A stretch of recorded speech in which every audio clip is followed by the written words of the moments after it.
এখানে দেওয়া আছে a square plus 10ab minus 8 যখন a is equal to 7 এবং b is equal to minus 4।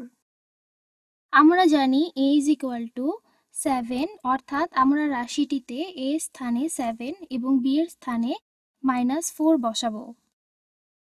তাহলে এখন রাশিটির মান বের করা যাক। প্রথমে আমরা রাশিটিতে এর স্থানে 7 বসাই, 7 স্কয়ার।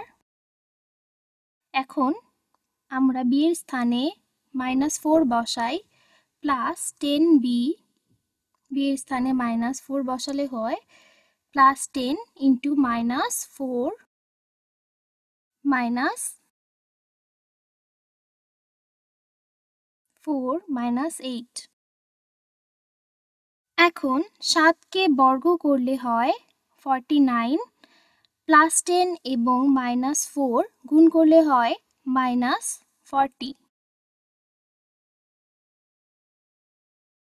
আমরা লিখি -40 -8। -40 প্লাসের সাথে গুণ করলে হবে -40, অর্থাৎ 49 -40 -8।